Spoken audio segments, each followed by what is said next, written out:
მოგესალმებით. ამჯერად საქართველოსთან წერ ვიდეოს, ჩამოვედი საშობაო და საახალწლოდ და რაზეც ჩავწერდი ამ ვიდეოს, თუ არა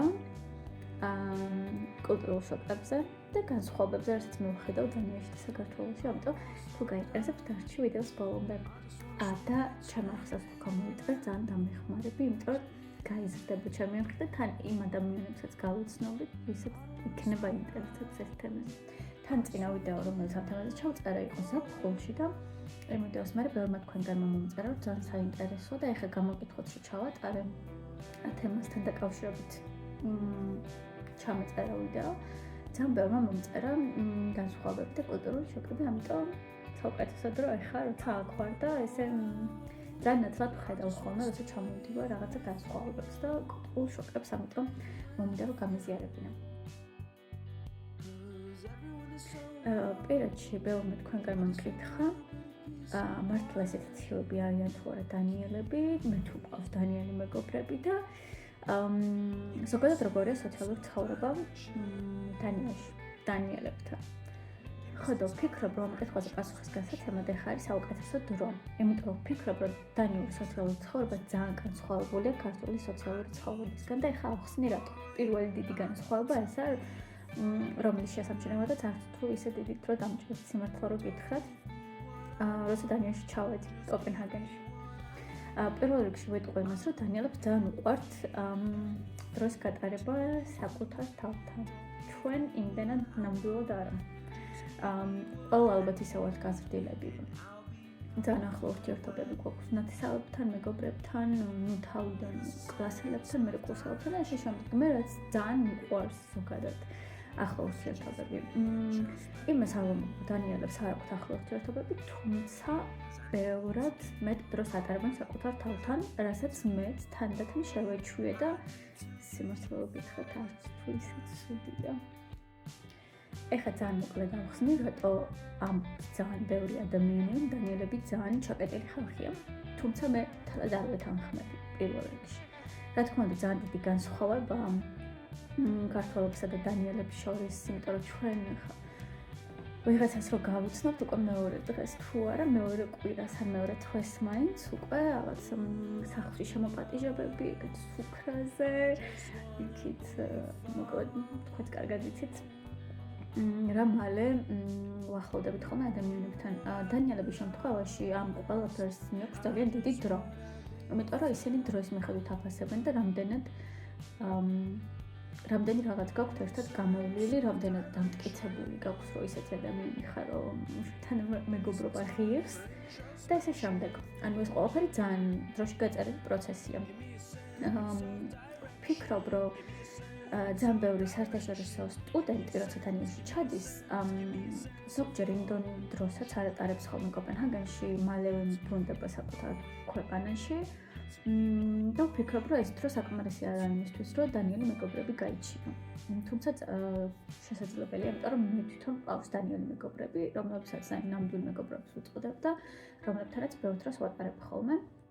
თუმცა უნდა აღნიშნო ის, რომ კი ნამდვილად განსხვავებულები არიან ჩემი ქართველი მეგობრებისგან, ნამდვილად ნაკლებ დროს ვატარებ მათთან, ვიდრე საქართველოში ცხოვრების დროს ჩემს ქართველ მეგობრებთან ვატარებდი ხოლმე.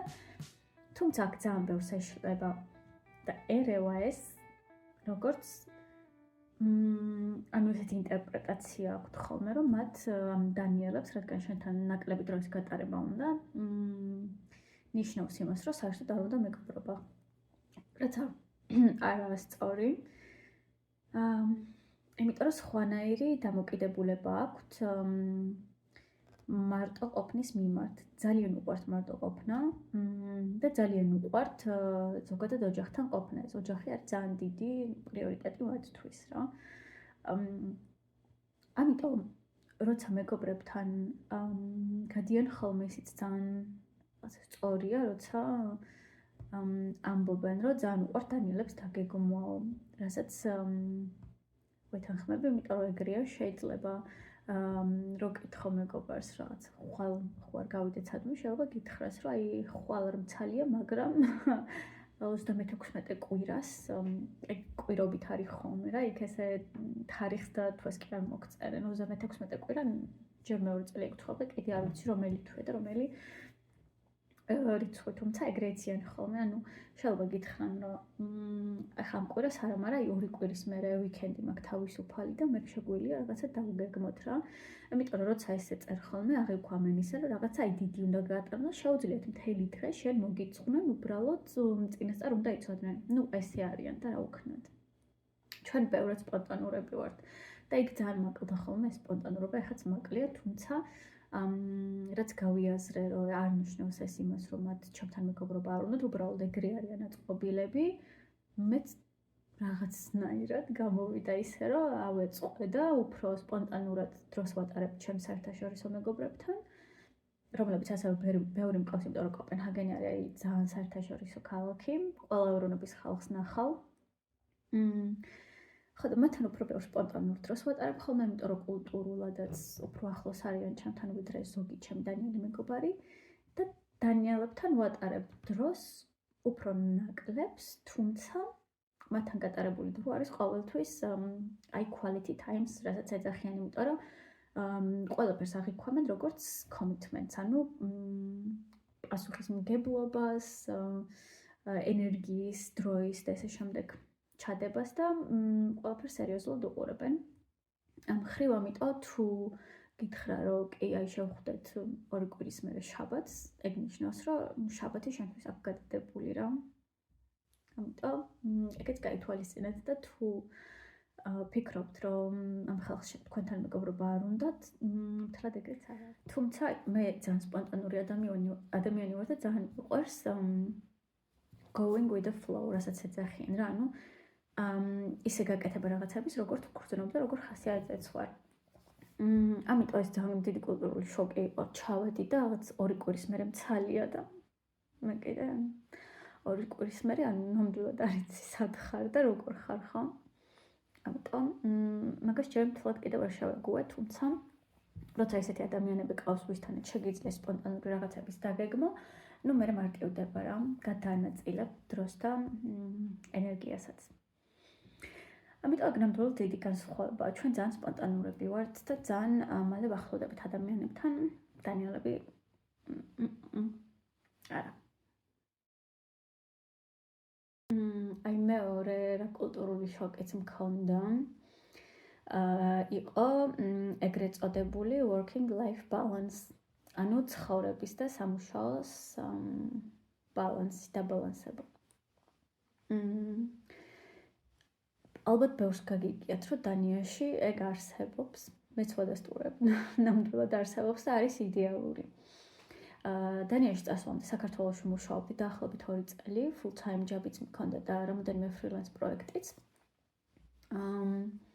რაც ძალიან მომწონდა და მეგონა, რომ ჩემი სამსახური იყო აი ძალიან კარგი working life balance მქონდა და ესე შემდეგ, რაც ქართულ ფონზე ნამდვილად ეგრე არის და ეხაც არ ვარ უკმაყოფილო პირიქით. ეხაც ვფიქრობ, რომ აი გადასარევი იყო. თუმცა, როცა დანიაში გადავედი და იქ ვნახე, რას ნიშნავს რეალური working life balance.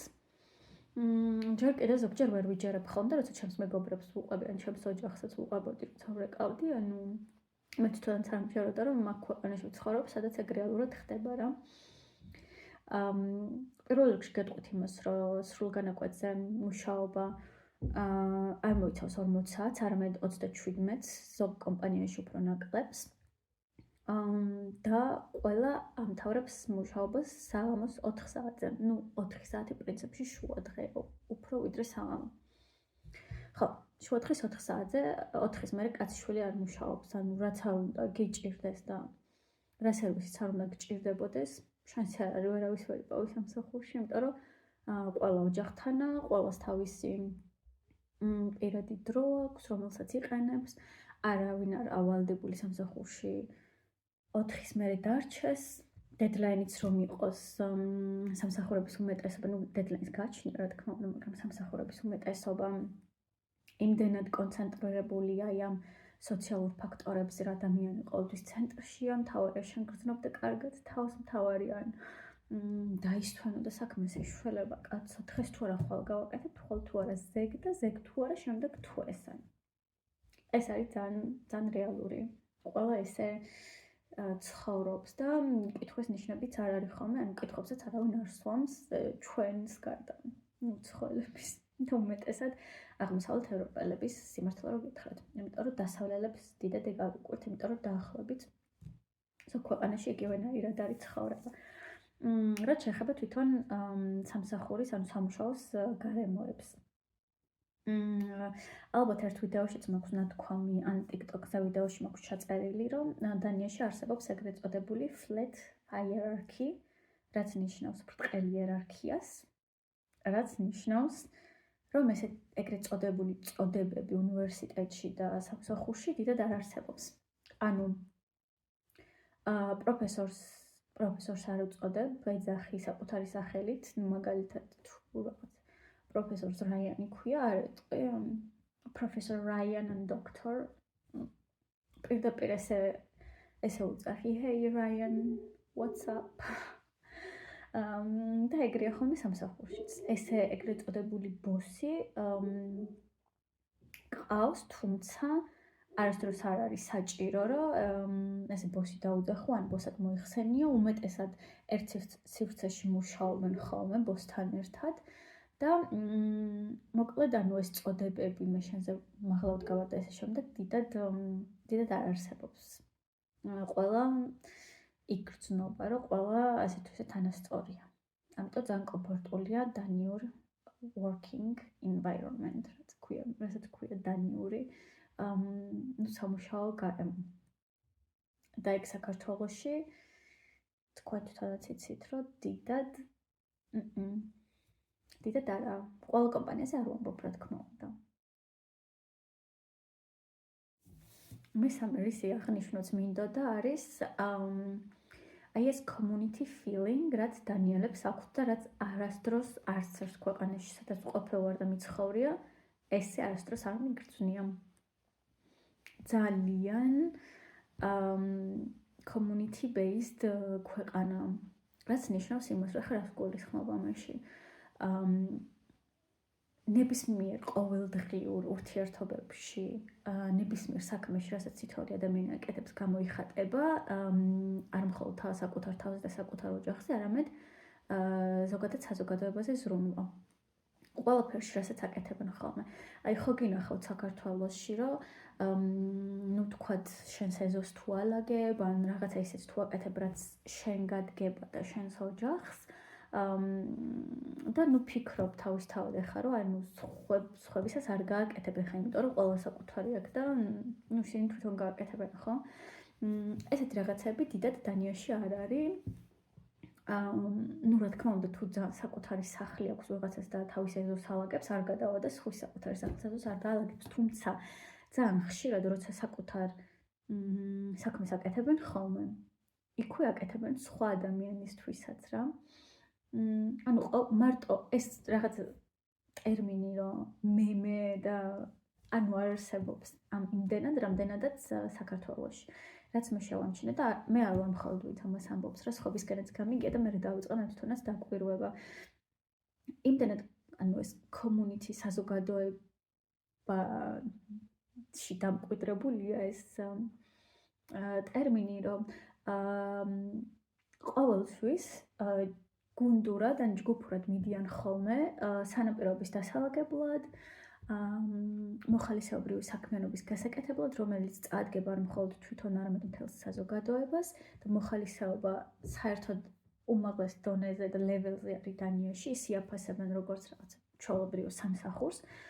ამიტომ თუ აპირებთ იქით გადასვლას, ეგ გაითვალისწინეთ, რომ მოხალისეობრივი საქმიანობა თქვენ CV-ში ან უბრალოდ მოხალისეობის მიმართ ენთუზიაზმით განწყობილი თუ ხართ, ნამდვილად სათქვენო ქვეყანაა დანია.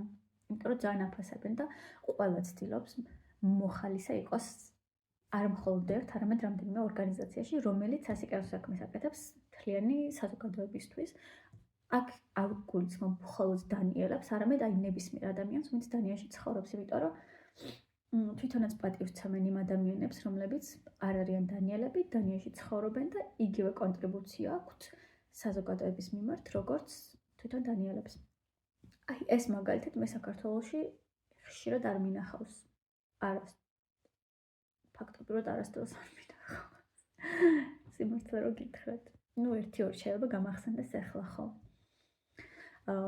ხო, ესეც უძვირესი შოკი იყო, როცა ვხედავ ხოლმე შაბათ-კვირას, რომელიც თავისუფალი დღეებია და წესით თავიანთი გართობისთვის და რელაქსაციისთვის უნდა გამოიყენონ ხოლმე, ძალიან ხშირად მიდიან ერთად და ან სამეზობლოები, ან რაღაცა ორგანიზაციები, სადაც მოხალისეები არიან, შეიძლება აი მთელი კომიტმენტი მიცენ ამ ორგანიზაციას და ამ საქმიანობას, დაალაგონ თქვათ სანაპირო, რომელიც შესაძლოა არც კი ესაზღვრება მათ სახლს და არც ახლოს, თუმცა რადგან იგივე ქალაქში ცხოვრობენ და ეს კარგია ისევე იმ ხალხისთვის, რომლებიც იგივე ქალაქში და ქვეყანაში ცხოვრობენ. მოკლედ მაგას ძალიან დიდი სიამოვნებით აკეთებენ. ეგ მხოლოდ ესეთი დოზით დანიაში დავინახე. ეს ძალიან დიდი განსხვავება ჩემი აზრით საქართველოსა და დანიას შორის და თქვენ რას ფიქრობთ, დამიწერეთ კომენტარებში. ძალიან დამეხმარებით თუ კომენტარებს დამიწერთ, იმიტომ რომ არხიც გაიზრდება. მე თვითონ მოტივაცია მექნება, რომ უფრო მეტი კონტენტი ჩავწერო. რისი მოტივაციაც ეხლაც მაქვს, თუმცა თქვენი აქტიურობა გაასმაგებს. და ესეო გამოიწერეთ ჩემი არხი, სავარაუდოდ კიდევ ძალიან ბევრი ისეთი ადამიანი, ვისაც ეს კონტენტი მოეწონება და თუ გამოიწერთ და დამიკომენტარებთ, ალბათ იმ ადამიანებსაც მივწვდებით და ძალიან გამიხარდება.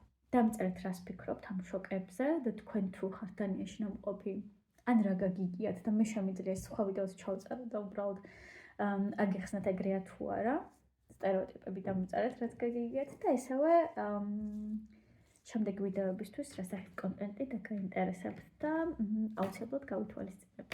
დროებით